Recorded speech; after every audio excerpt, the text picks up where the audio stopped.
how would you describe the main premises behind neoclassical economics and their main tenets and how they approach the field compared to post-Keynesian and the work that you do? Okay. Well, the basic orientation of neoclassical economics is capitalism is a system for maximizing utility at the minimum possible cost. So it sees everything from a cost benefit point of view. And it's based on a set of a priori notions, like abstract ideas that economists have about how demand is formed and how supply is formed. And when you compare them to the empirical data, you find neither of them actually apply in the real world. And then you have to go backwards and deconstruct why that is the case. But as you said earlier before we started recording, the problem is that the simple idea that the intersecting lines of supply and demand determine everything is such an effective meme. I call it the most effective meme in human history, that it's people just accept it and don't actually say, well, is this a realistic way to look at how capitalism functions? And the post-Keynesian school that I'm part of uh, basically evolved by saying, sorry, we look at the empirical data, or we look at the logic of the arguments you make, and the empirical data contradicts your ideas, and the logic sounds plausible at a simplistic level. When you think more deeply about it, the logic falls away. And the result is that mainstream economics, which is about probably 90% of the academic profession, just accepts supply and demand as the framework for everything, whereas the post-Keynesians are probably maybe 5 to 8% of the academic population. So like we want empirically realistic stuff, and mainstream, even though it's convincing, is about as realistic as Ptolemy's idea of the structure of the solar system. You look out the window and you see, oh, the sun circles around us, so the Earth must be the center of the universe. And that's neat and plausible and completely wrong. And unfortunately, mainstream economics is much the same. Okay, so which is interesting because it does seem like economics in general claims to be like bastions of empiricism and that all of this is like real world verified. Um, how do you know that it doesn't actually work? Well, probably my favorite example of that is actually something I've been working on recently, which is the theory of the supply curve. So the supply curve is the thing which slopes up. You're supposed to, suppliers are supposed to demand a higher price if demand increases. And the last person to do a survey on that was Alan Blinder. Now, he's not quite as famous as Ben Bernanke, but he was the vice president of the American Economic Association and a vice chair of the Federal Reserve, so pretty mainstream.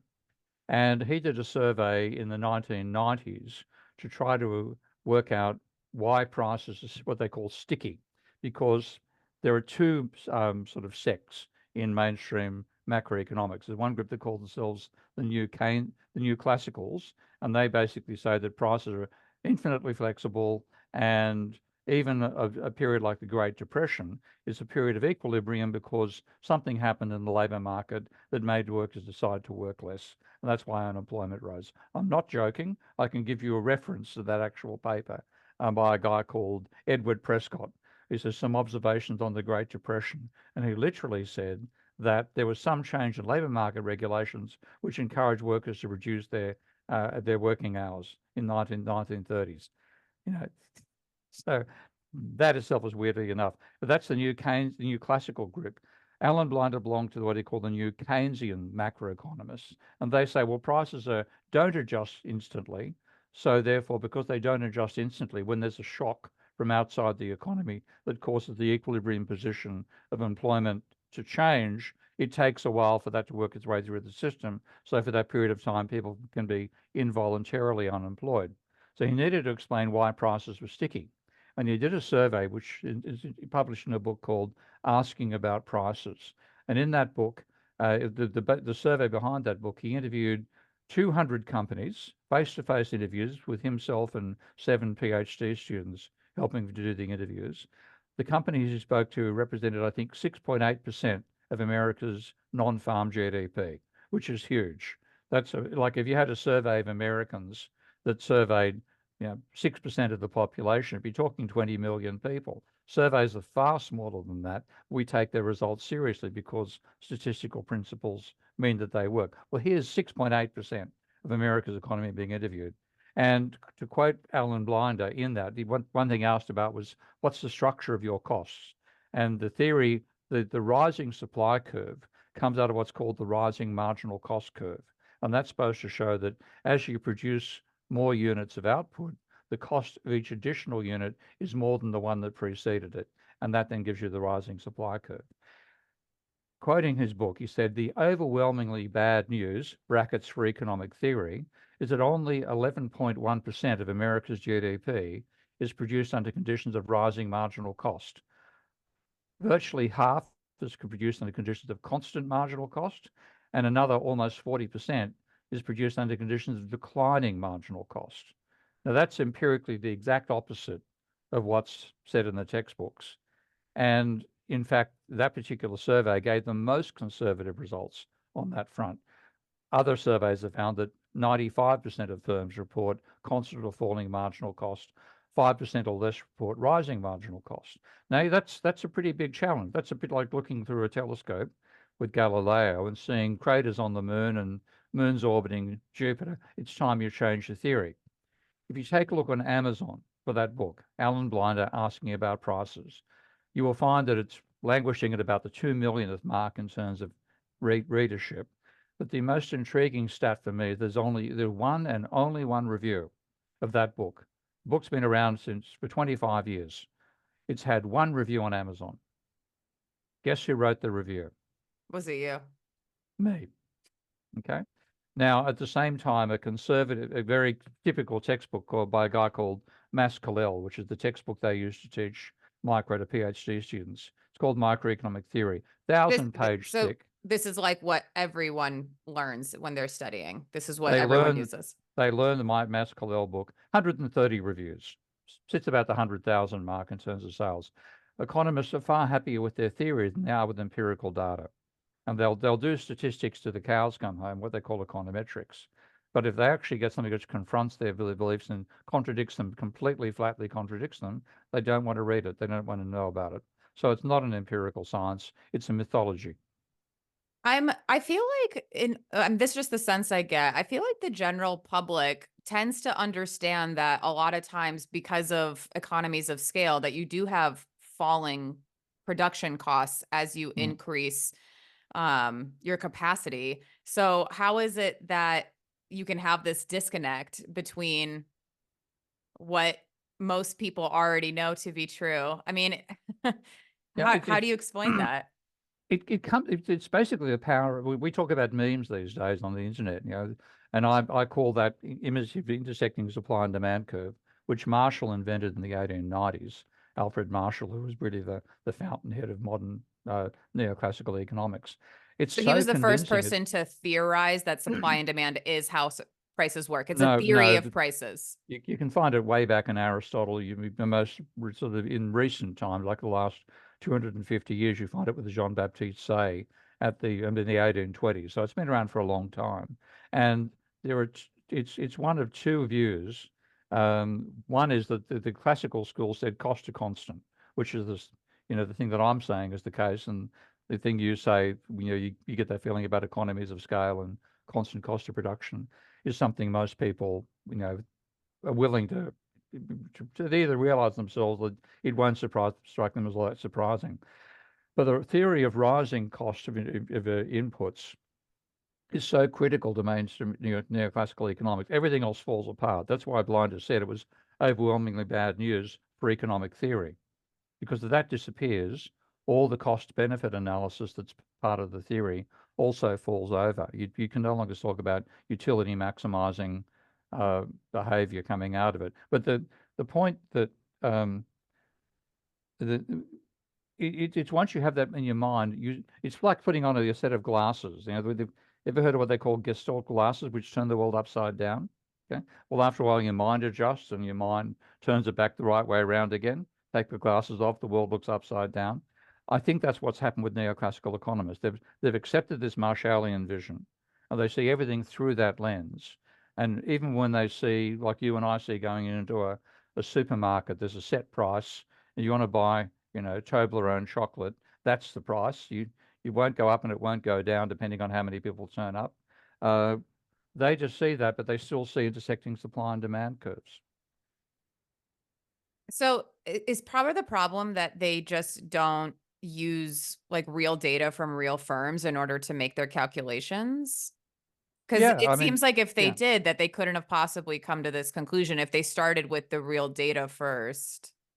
Yeah, they couldn't, and that's why post-Keynesian economics began by saying, "Look, this is what the real data tells us. We're going to follow the real data, not the ideas in your textbook."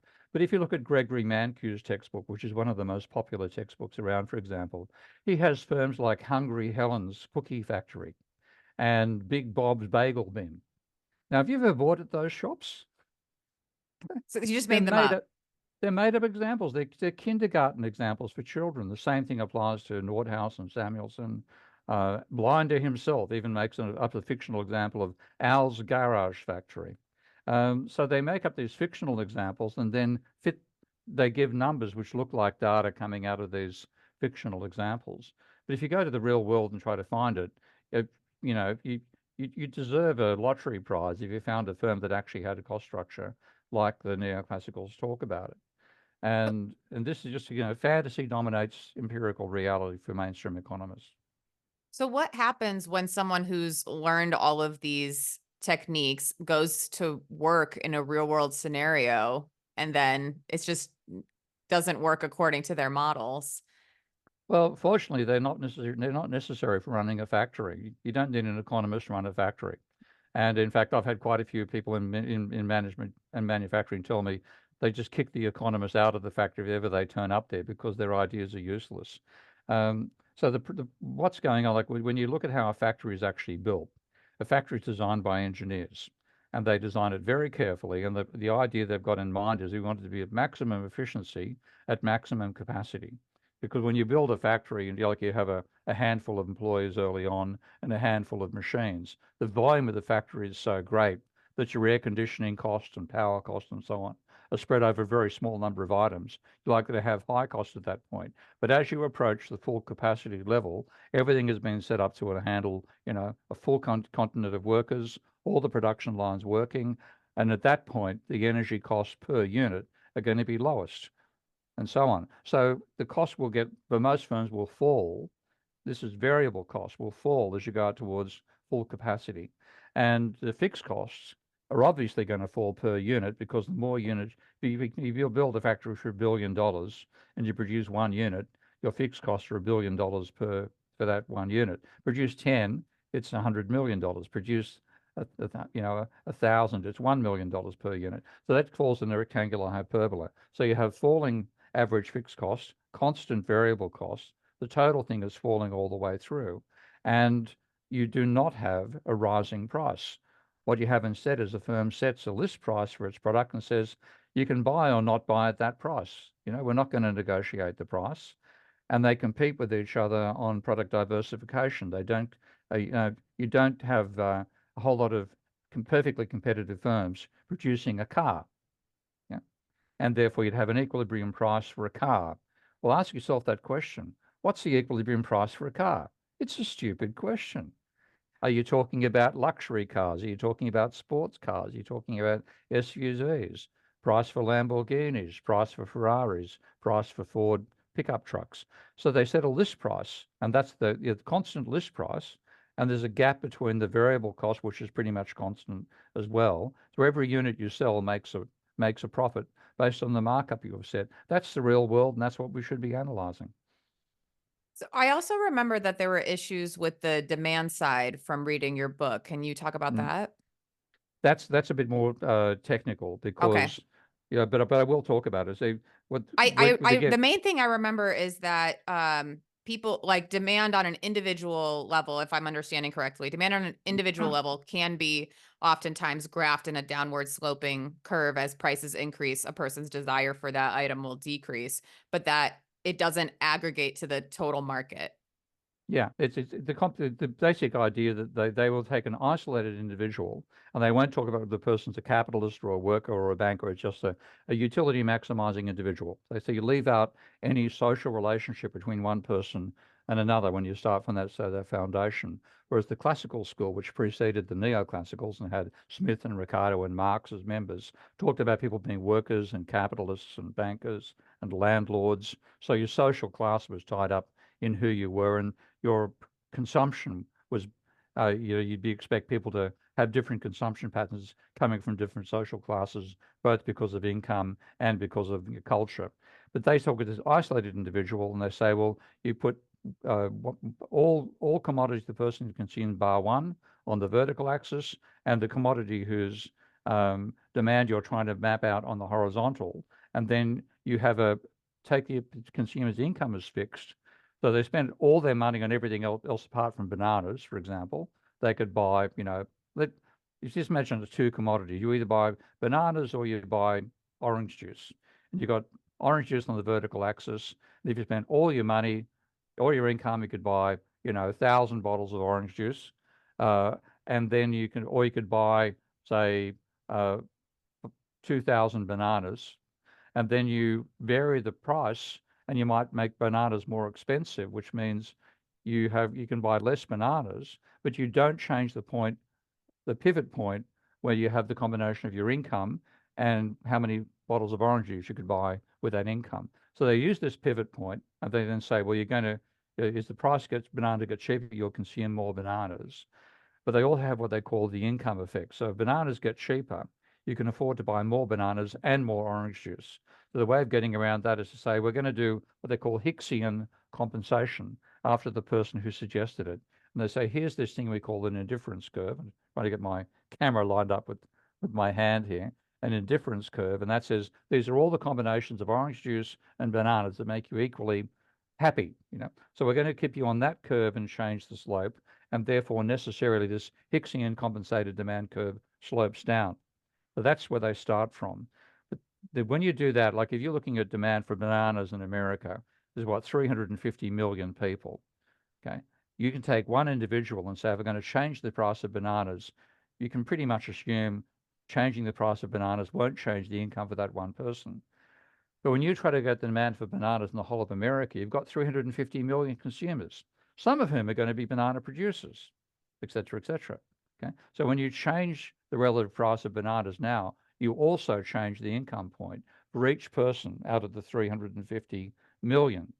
And when you do that and add up horizontally, you can get any shape that you can fit by moving your hand along a piece of paper and never intersecting yourself and never giving two values on the one point.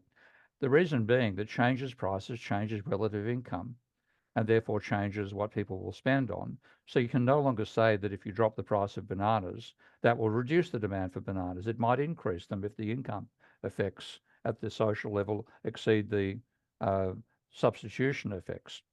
And the only way out of that is to assume that there's one consumer consuming one commodity. Now, that is nonsense, okay? But that's what they do. They basically say, well, there's a representative consumer, and we can look at that consumer's consumption patterns. So an essential part of their logic, the idea of a downward sloping market demand curve, they cannot derive it from their first principles. And a large reason why is they leave out the distribution of income. And when you want to say why it's reasonable to say that the demand for bananas will fall as the price rises, it's because poor people can't afford to buy them anymore. So And it's not then, and yeah, okay. so there's an income distribution reason why you'd expect demand to fall as price rises. But because they leave distribution of income out of their definition of the microeconomy, they can't use that explanation. So they can't explain why their demand curve falls downwards. And then the way they get around it is they make ludicrous, and I mean truly ludicrous assumptions to get around that problem and pretend that they can derive a falling market demand curve from individuals with declining demand curves. So it sounds like part of the issue is maybe how I remember that neoclassical tends to use static models rather than dynamic. They simply don't take into account certain feedback loops. Is that an accurate way of understanding part of the problem? That's a large part of it. They'll call their models, like the dominant model they use in macroeconomic, they call dynamic, stochastic, general equilibrium. From my point of view, it's neither dynamic nor general. It's stochastic equilibrium model, but they call it dynamic. Um, So they but just when call you it look, dynamic, but they don't actually use dynamic math. no, well, for example, with the dynamic system, if you have a uh, a system which has what's called a saddle equilibrium. If you imagine you wanted to throw a ball bearing onto a horse's saddle so that it doesn't fall off the saddle, or a ping pong ball or a tennis ball. You want to throw it onto the horse's saddle and it won't fall off. Can you do it? No. Exactly. Okay.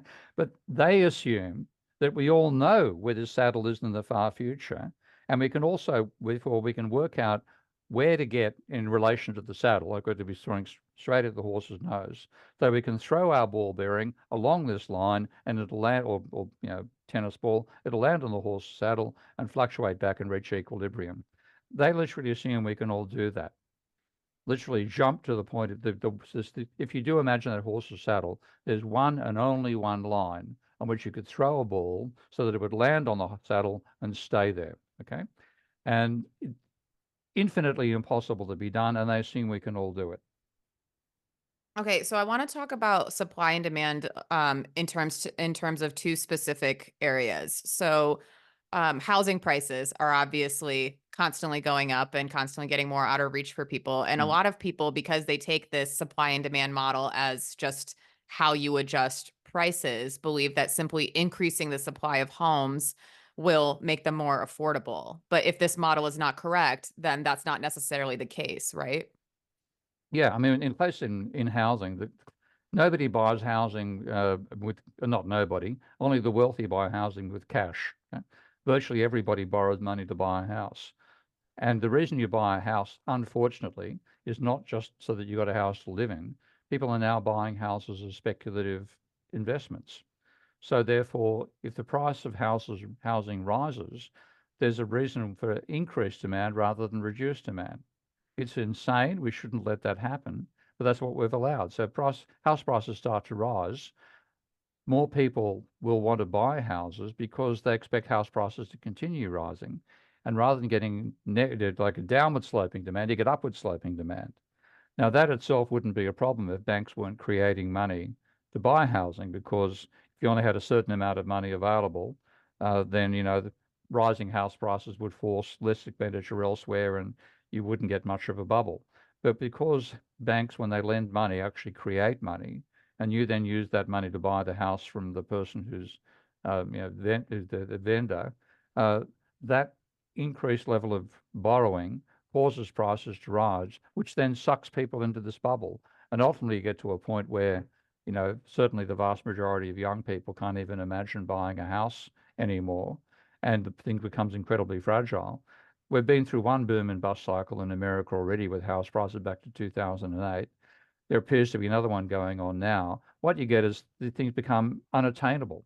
And that is an awful outcome of what's supposed to be an equilibrium system. So what would fix that? You have to intervene in the market, because the market itself, this is the reason it's so dangerous. Nobody borrows money to go and buy apples. Okay. So the price of apples pretty much reflects the monetary demand we currently have. Everybody virtually borrows money to buy a house. So the monetary demand for housing depends upon how much banks are willing to lend. If you go back to the 1950s and 60s, when my father was a bank manager, and an incredibly conservative bank manager, you had to put on your best clothing, go to see him, should bring on your income statements, and there's no way he'd lend you more than 3 times your annual income to buy the property. Absolutely no way. Fast forward now, you got what they're called ninja loans: no income, no job, no assets during the bubble. And even now, you'll get loans of 100% or 120% of the purchase price of the property. So what's driving up house prices is bank lending too much money to buy houses. Now, banks are not factories. You don't need a special technological knowledge to know how to make money. Okay? You make money by making a loan. By make money, I mean actually create money. And a bank creates money by giving somebody a loan and putting that identical amount of money in their deposit account. So that they've got unconstrained capacity to create money that way. And the question is, do we want unconstrained demand for house prices, which will drive prices up, not, you know, reach any sort of equilibrium?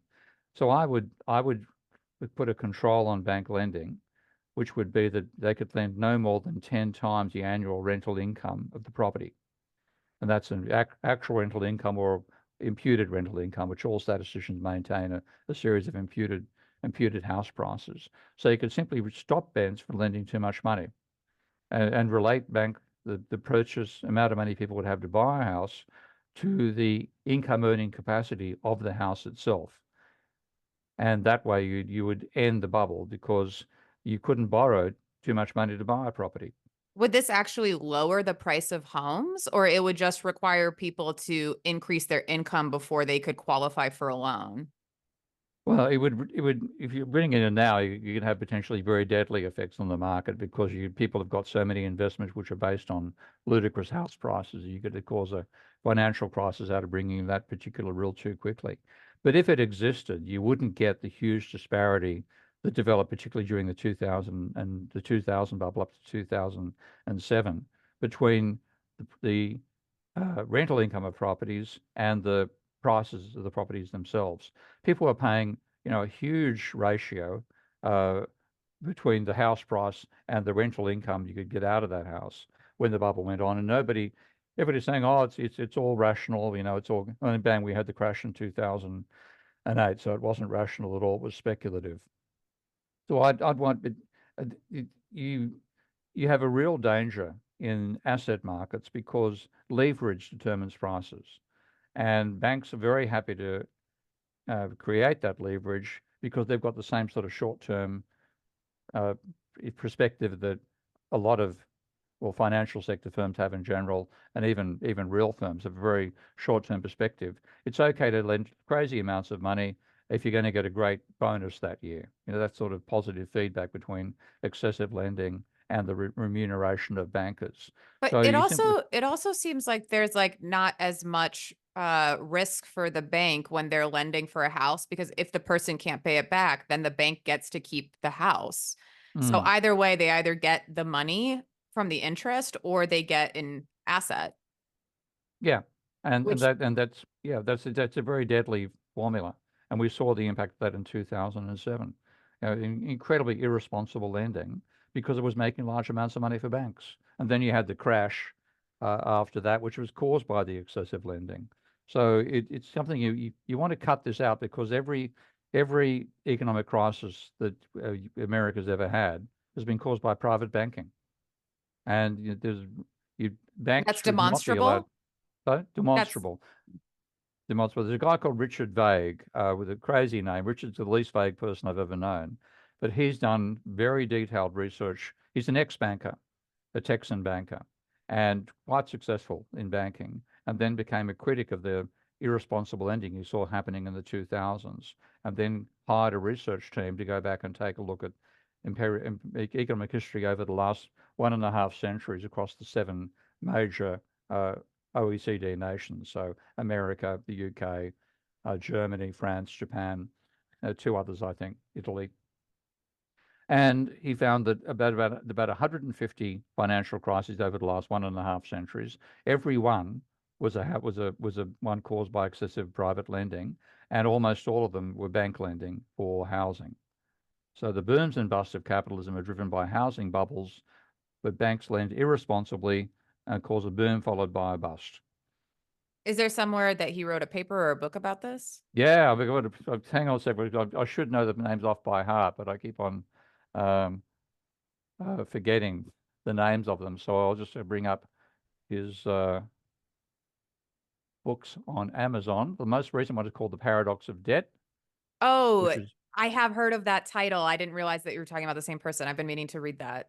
yeah. And then he has 2 more that I'll mention in the same breath. A Brief History of Doom, which is a wonderful coverage of the 150 crises over time, and The Next Economic Disaster, which is back after the 2008 crisis.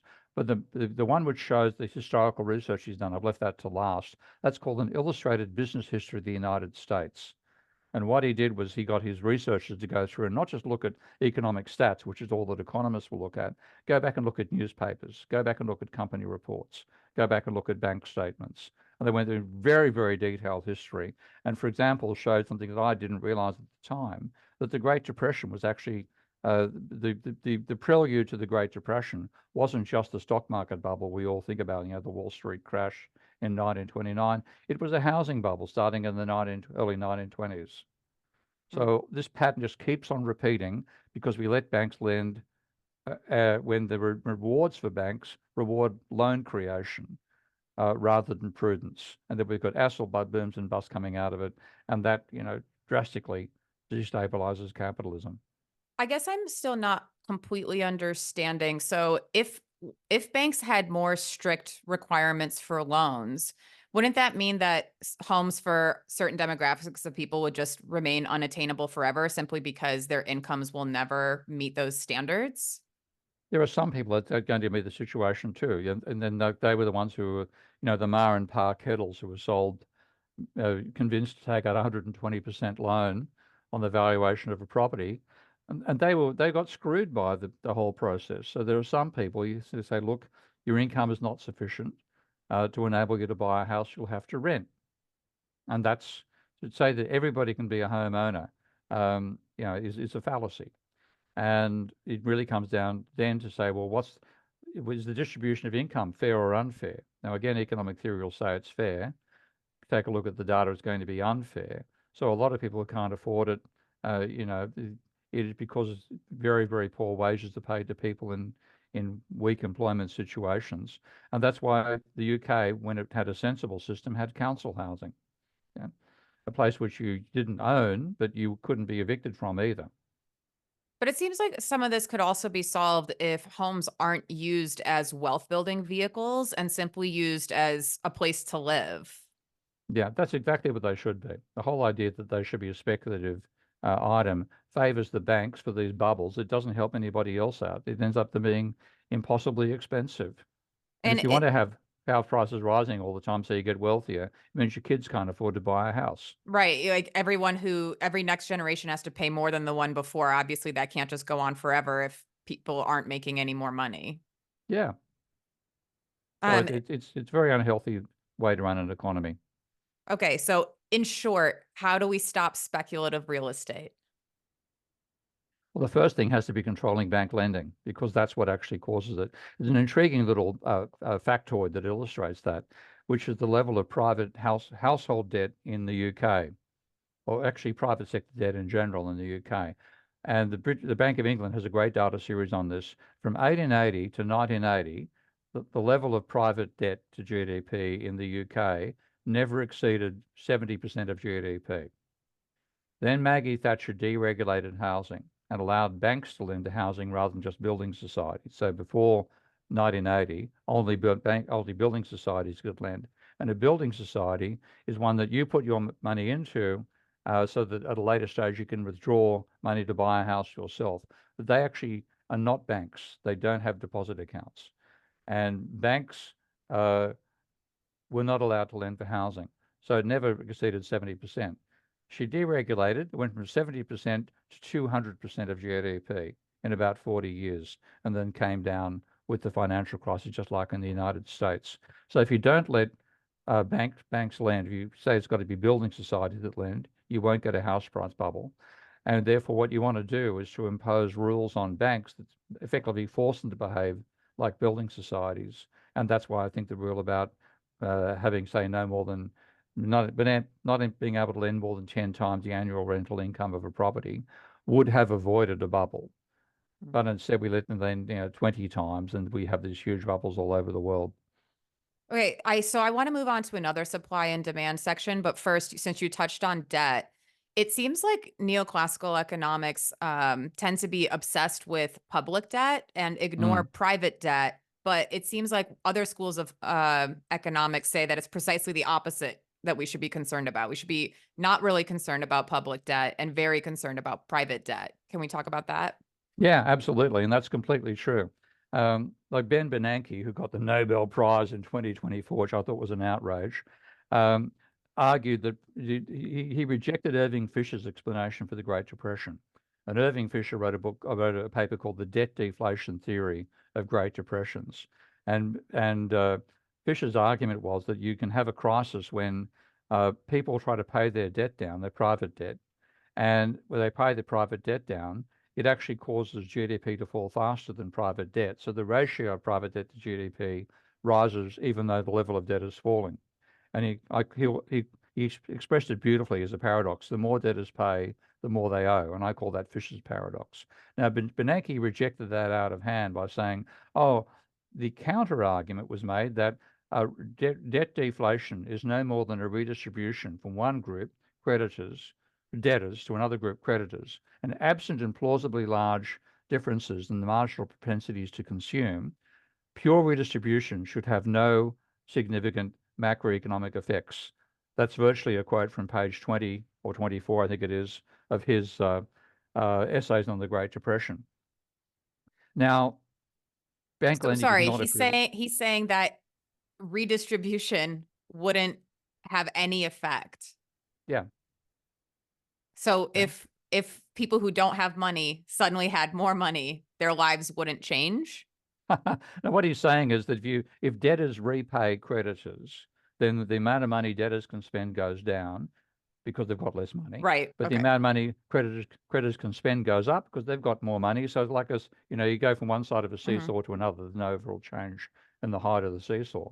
But that's completely false about how banks actually operate. And Fisher, in fact, said this in his own paper. He said a man-to-man debt, person-to-person debt, if the person who owes the money repays the person they borrowed it from, then it's true. The person who borrowed can spend less. The person who made the loan can spend more. It balances out. But he said a man-to-bank loan is completely different. When you repay a bank loan, that amount of money simply disappears, and that's quite true, quite Right, correct. because repaying a loan destroys money. All that's left Yeah, is that's right. the interest. That's right. Now, neoclassicals don't understand that. They have a model of banking where banks don't create money. Right, which I mean, just in the last decade, a number of central banks have come out with papers explicitly saying that they do in fact create money, and in fact they create the majority of money that's in the money supply. Yep. So how can mainstream economics simply ignore something so I mean, that's for a number of central banks to say this is how it works. You at some point, when are we going to believe them? Never. Hmm. Okay, because when that 2014 paper by the Bank of England, Money Creation in the Modern Economy, came out, I went, wow, fantastic. I've been we're part of a minority of economists saying this for a long time. I can trace my lineage back to Joseph Schumpeter. You can find it in a wonderful Canadian economist called Basil Moore. Hyman Minsky argued it, a whole tradition of non-mainstream economists saying it, and we're used to being ignored by the mainstream. But the Bank of England comes out and says it in 2014. Yay, they can't ignore the Bank of England. The Bundesbank comes out and says it in 2017. If the most conservative central bank on the planet says it, surely they have to listen to it. Ben Bernanke gets the Nobel Prize in 2022. There was a paper called The Scientific Background, or something like that, to the Nobel Prize. Guess what papers are not referenced in the scientific background? Those Anything two on from the papers. banks? They don't, pardon the French, they don't fucking read what they don't want to know. So Ben Didn't the Bernanke's Federal Nobel, Reserve also come out with a paper? I feel like I read a Federal yes, Reserve also saying there's that. one with this called Does the Money Multiplier Actually Exist? Was that particular paper. So there'll be occasional little snippets of this stuff, but the mainstream, the academic mainstream, doesn't read what it doesn't want to know. And there's this scientific background paper for Bernanke's prize that does not mention the Bank of England or the Bundesbank or even the Federal Reserve paper where they come out and say this is a false model of banking. What are the real world effects of ignoring the way money actually gets created in terms of like the policies they're recommending for the government and things? Like, how does it affect Oh, our lives that the neoclassical economists who are in kind of like the most important economic positions in the country don't recognize how money gets created?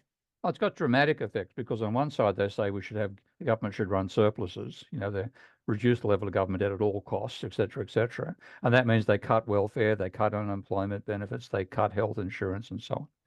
But on the other side, they're saying, oh, that whatever level of private debt you like is okay because that's, consenting adults in the bedroom. You don't tell them what to do. We don't tell banks and borrowers what to do. That's a personal decision. Has no significant macroeconomic effects. Completely arse about tit, to use an Australian colloquialism. Uh, it's government debt actually creates fiat money. Okay? And fiat money, we talk about fiat money all the time. They never work out how do you create fiat money. Their one model is you create fiat money by running a printing press and putting, notes and coins out that way. But the main way fiat money is created is by the government spending more than it gets back in taxation. So if it runs what we call the deficit, that creates fiat money. And they're trying to which is squeeze good that, for people. which is good for people because it means it turns up in your bank account and you've got money in your bank account, which you didn't borrow from the bank. So the problem is that everybody pays taxation. Everybody hates paying taxation, and that gives you a really negative orientation about the government in general. You don't notice that the government actually normally, and this is in America's case for the last 130 years, spends about 2% of GDP more than it takes back in taxation. That's the average over from 1900 to about 2020, roughly 2.5% of GDP on the government spending that much more than it takes back in taxation. But So we don't if notice it that that's spent actually creating fiat money. if it spent even more, a lot of personal burden in the private sector would be alleviated. Isn't that isn't that where your school of thought and modern monetary theory kind of intersect? Yeah, I mean, for example, you could have the government. People say the government's wasteful and doesn't know what it's doing, and better off done by the private sector. Yada yada yada, all the stuff you get from Austrian types.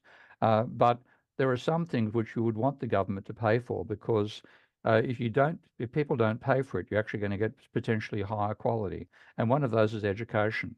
If everybody gets education is paid for free, but you therefore have to work your ass off to pass your exams, then you can get a higher quality education system. Or otherwise, if you have to charge for education, people can't afford decent, particularly the American system, where it's all based on local government income. You live in a poor area, you get a poor education. Live in a wealthy area, you get a wealthy, expensive education. You end up with a polarized society, and we all suffer from that. Health should be something which everybody gets. The basics of health are covered.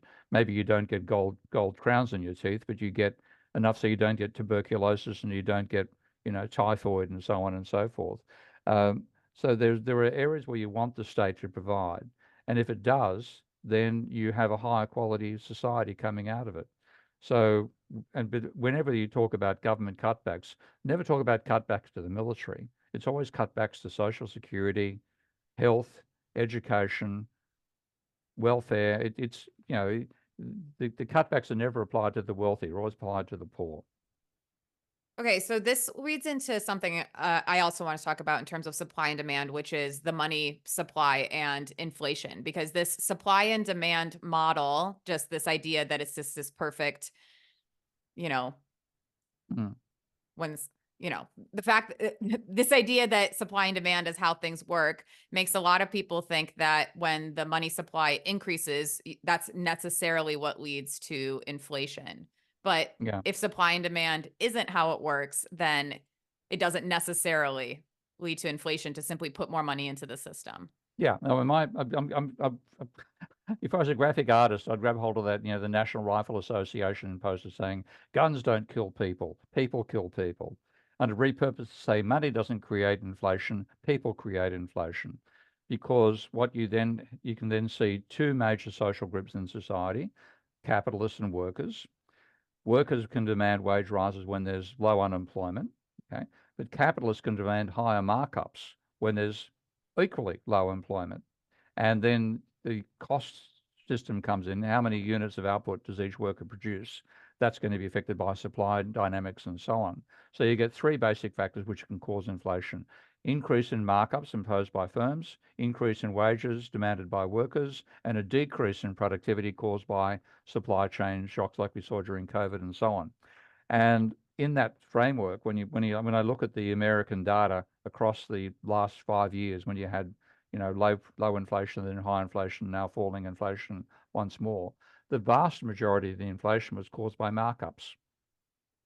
firms increasing their markups because they saw buoyant economic conditions and thought that there was, by finding conditions are buoyant for everybody, that means everybody sees there's less competition. And if there's less competition, let's put our markups up. Okay? And Isabella Weber, who's another non-orthodox economist, made that case very well. And so does another less heralded non-orthodox economist called Blair Fix. So they've done much more detailed work than I have. But when you break it down, the main cause of inflation during the we call the COVID inflation was firms increasing their markups. Now, there is a way in which money plays a role, because when COVID hit, governments, as they had to do, pump money into people's household bank accounts, because if they didn't get money there, they couldn't pay their mortgage, couldn't pay their rent. You would have had a financial crisis, and a gigantic one that could have destroyed the system. So very, very necessary to create that amount of money. But the government deficit in America was about of the order of 12% of GDP, huge cash injection.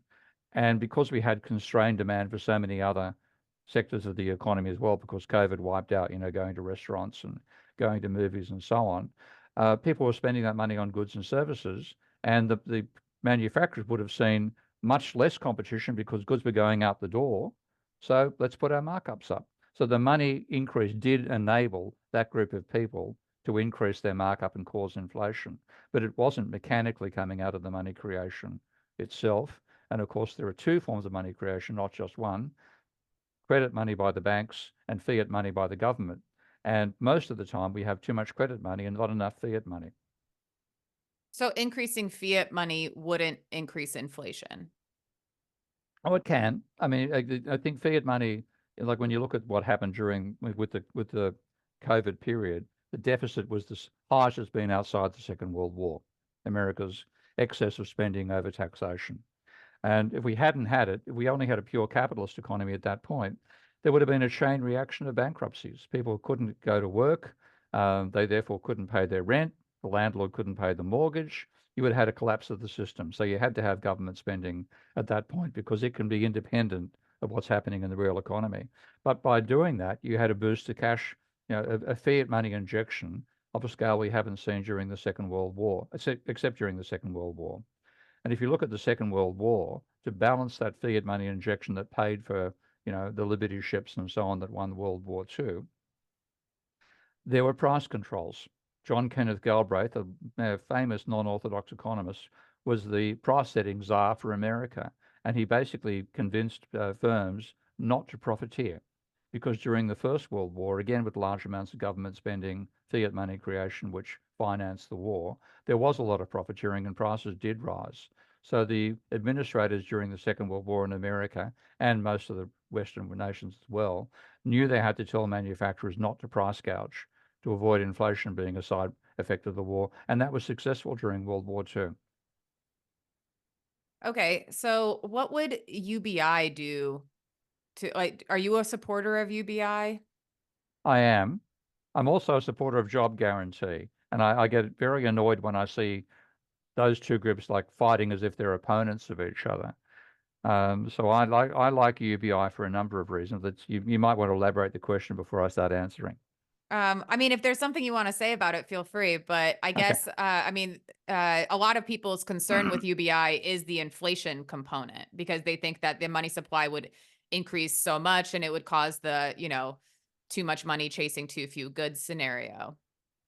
There are countries which, when you compare their unemployment benefits to what Americans get paid, American unemployment benefits are somewhere between zero and dreadful, as far as I understand. Out of a job, you're out of income as well.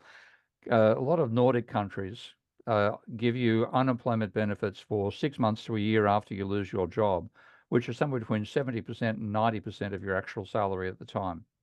Now, if there was inflation being caused by UBI, you'd see a permanently higher rate of inflation in those countries than you see in the United States, and you don't. Okay? So UBI is there as a way of meaning people can continue to consume even when they're out of a job. And it's because, again, this comes to the cost structure once more. If you have increasing demand, but not to the point where you've got everybody who has a job being employed. So you've got demand coming out of UBI. There's unemployed people in the society. They could be hired to work in factories. Factories have decreasing costs, okay? If you increase the demand slightly by having people who are unemployed also getting a UBI, that will actually reduce per unit costs. So again, this supply and demand is misleading because the neoclassical vision, increase supply, you must increase prices because marginal cost is going to rise. Therefore, higher demand will cause inflation. When you look in the real world, declining cost of production, if you still have unemployment, so workers have got a constraint on wage bargaining capabilities, and you increase the demand in the economy by having UBI as opposed to having unemployed people who can't afford to spend, the per unit cost of production will actually fall. And ironically, some of the most rabid neoclassicals found that result empirically. There's a paper called Business Cycles. I'll find it for you in a moment, but Kittleton and Prescott, who are two of the most conservative economists, found that prices are countercyclical. Prices tend to fall during booms and rise during slumps. So again, all this empirical stuff ends up contradicting the belief that comes out of the intersecting supply and demand curve. But nothing's really stopping companies from taking advantage of lower costs and just increasing their profit margin by raising their prices anyway, right? There's certainly controls on that. I mean, the markup, when you're a manufacturer, if you come up with a new product idea, you can work out what the variable costs are in the design phase, and that that's not going to change much no matter what scale you produce at. So you set your variable costs, and they're fairly constant. Then you put a markup on top of that, and the markup will reflect what's normal in your industry. So like markups in car manufacturing, I don't know the numbers, but that's probably the order of, say, 30% or 40% markup on cost. Whereas if you're working in high-end retail clothing, particularly women's clothing, the markups are huge because a lot of the stuff won't get sold. So markups can be 200 or 300%. So there's a convention, but you won't put 1,000% markup on a cheap piece of clothing. So all this sort of comparative stuff restrains how much of markup people will put into a particular area. And then there'll be variations caused by the level of economic activity as well. So markups tend to be fairly stable, but if you do have a boom period, then it's possible for firms to put their prices up as well. But the fear a manufacturer has, if I raise prices, will I let a competitor come into my market? And that puts a bit of constraint on how much markups vary. Okay. And so basically supply and demand is a theory of how prices get set. So what would you say in summary is the post-Keynesian theory of how prices get set? Prices are set by a markup on prime cost of production. You work out your variable costs, you put up a markup on top of that reflecting historical norms for your particular industry sector, and that's how prices are set. So cost of production determines prices, demand determines the quantity that's sold. And that's the way the classical school talked about it as well. If you read Ricardo, you'll find Ricardo at one stage literally saying prices are set by the cost of production and not, as has so often been said, by supply and demand. So Ricardo trashed the idea of supply and demand. And like I've got my issues with Ricardo in other areas, but he was quite correct about the cost structure of firms way back then. And he could walk inside a factory and see what he was talking about, constant cost of production, despite the scale of operation of the firm itself, constant variable costs. The neoclassical made up this fantasy, and they don't want to walk inside a factory and find out the real world. We need a new paradigm. You can't just get rid of the old one and say that's garbage. You've got to have a replacement. So I've combining what I know from, and I'm not the only person whose ideas are in my latest book or two books, but I've combined all the ideas of all the non-orthodox people that I like, plus my own special contributions. So I have a book called pardon me, got to remember the title, The New Economics and Manifesto, and that's quite accessible. There are no equations in that book. And then I've written one now, which I hope to see published by the end of the year, and that's called Rebuilding Economics from the Top Down. So those are my contributions there. So modern monetary theory, what Stephanie Kelton talks about, you think is a real potential path forward? And how is that similar or different from your approach? Modern monetary theory accurately explains government accounting. and therefore so the government doesn't borrow money when it issues bonds. It doesn't borrow money. It sells bonds that banks can buy using reserves, which used to be non-income earning assets. So it lets banks do an asset swap. It's not at all borrowing money. So that side of what MMT has covered extremely well. My approach came out of analyzing credit money properly. So I built a model of Minsky's financial instability hypothesis. That's where my work began. And then I was trying to explain credit money dynamics overall. So on that front, my Minsky software combines the two. You can model credit money and fiat money quite easily in a Minsky model. And so if people want to see that, go to the web page where you can download Minsky from, which is SourceForge. So it's SourceForge, which is the website, Minsky, which is the project. Type them into a browser, and that'll take you there. And my website, profstevekeen.com/Minsky. That's got both the software and books explaining it all. But fundamentally, MMT corrects the mistake of the mainstream about how government money is created. And that's a huge mistake. It has to be corrected. But that's the only component where MMT makes a unique contribution. For the remainder of it, you've got to look at post-Keynesian research overall. And that's people like Mark Lavoie, myself, Louis-Philippe Rochon. There's quite a large community of post-Keynesian economists in general. Is Michael Hudson in that same field, or is Michael's in his own. Michael's a great mate of mine, but he's a very unique thinker. So he's again worked primarily on credit money, similar orientation to me, but he's far better than me on the history of money, the anthropology of money. Oh, So his history is Michael incredible. Yeah. I keep on trying to read more of his work. But my book list just keeps getting longer and longer. I know the feeling. So do you feel like we should shift from a debt-based money creation system then?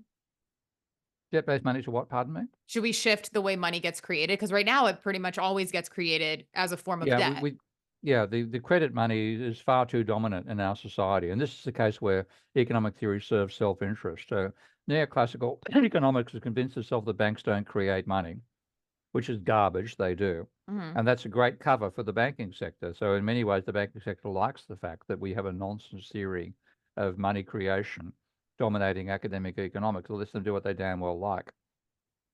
So what we have is far too much money being created for asset speculation. Banks create money for people to buy shares. You have margin loans. For people to buy houses, you have mortgages. For people to buy back shares, share buybacks are financed by borrowed money and so on.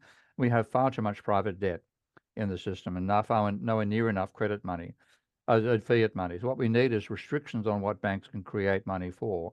The stuff which banks can do, which Richard Werner covers very well, is that banks the best form of bank would be lots of small, regional, local banks who can assess who is and who is not a good credit risk for entrepreneurial ideas, who deserves working capital, who's a potential, a good business that needs working capital to continue operating or expanding. So local banking is what we need, not these huge global conglomerates we have right now who only finance asset bubbles.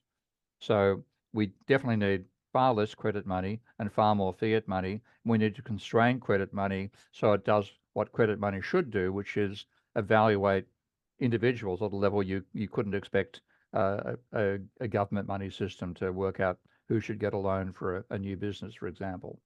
So, yeah, drastic reforms are necessary. And UBI would be government fiat money creation. Yeah, and then that turns up on the bank. So that, like UBI, Universal Basic Services, which is a big obsession of Americans, mainly because you haven't got universal basic services. Whereas, like in my home country, certainly when I was a young man, up to about the age of 30, there were basic services were well covered. Education was free. You go to a public school which was well funded. I taught as a public school teacher for a while. You can get a quality education at a public school without paying money for it. Health was through a Medicare system where the most you paid was 85% of the cover cost of a procedure. So 15%. The state covered the other 85%. You had public roads, public universities, public libraries, etc., public swimming pools. All this stuff meant that you were given a level of universal basic services. So the obsession Americans have about universal basic services really shows the extent to which the working class has been screwed in America. And you don't, whereas, countries like the Nordic countries, like Australia, those basic services were largely covered. So UBI would be like another way of getting money into the society. People say the government doesn't know how to spend money. Fine, give it to people. There's a universal basic income. Let individuals spend it into the system. Let the government create money and let the people spend it. But they're also like, even with government budgets, you could have citizens assemblies that basically decide how the budget for their particular region gets spent. So that's like a way of decentralizing it a little bit and putting the power into people's hands to decide what they want in their local areas as well. I think Taiwan did that. I think they have now citizen budget committees that determine Yeah, how. and I that's mean, very sensible. there's lots of ways to, because I am somebody who also can be skeptical of centralized power for lots of Yeah. reasons. I mean, and obviously the government has proven time and time again that they aren't always trustworthy or have our best interests in mind. So, if they are going to be responsible for more money creation, there's still ways for the people to decide how it gets spent, I feel like. Yeah, absolutely. And there's, I mean, the problem with our politics, we have a system, a beauty contest, ugly people going for a beauty contest, and narcissists, the ones who are attracted to it, and they're not at all representative of society. And there's huge amounts of corruption inside there. If you look back at what the original Athenian democracy, it wasn't by votes; it was a sortition system, and they had a Yeah, wasn't it? complicated. Yeah, wasn't it like, it was basically like consensus where they weren't necessarily trying to get everyone to, correct me if I'm wrong. They weren't trying to get everyone to necessarily agree, and it wasn't like majority rule. Basically, they would have to keep deliberating until they came up with something that everyone could live with, and nobody was like, "I'm washing my hands of this if we take this Yeah, and route." you began with the way that the assembly was chosen. And I'm not an expert on this, but this is what I've heard from people who are. Was the top families would be asked to nominate, say, 5 people each, and then those 5 people were asked to nominate 5 people, and then those 5 people, and with about massive number of times they went through the whole sequence, at least something in the order of 10 times going through that process. And by the time you got there, it was like a random selection of intelligent people. Okay. Nobody would nominate a local drunk. Okay. And you'd get, by the time you got so far from power that you had a representative group making the decisions, and then they were encouraged to reach consensus rather than having majority vote. You didn't have parties, et cetera, et cetera. So what we've got is a totally bastardized system. It's no wonder it leads to corruption and malfeasance. So citizens' assemblies are at least a bit of a salve back to letting the public make those decisions in the genuine sense of the public. Yeah, but neoclassical economics is responsible for weakening the power of the working class and increasing the power of the wealthy. And they claim it, they believe that it's all for the best. But in fact, they've made us a far less functional version of capitalism than we would have had if they never existed. Yeah. Okay. Well, I've already taken more of your time than you promised me. So, I'll go ahead and wrap up. Thank you again.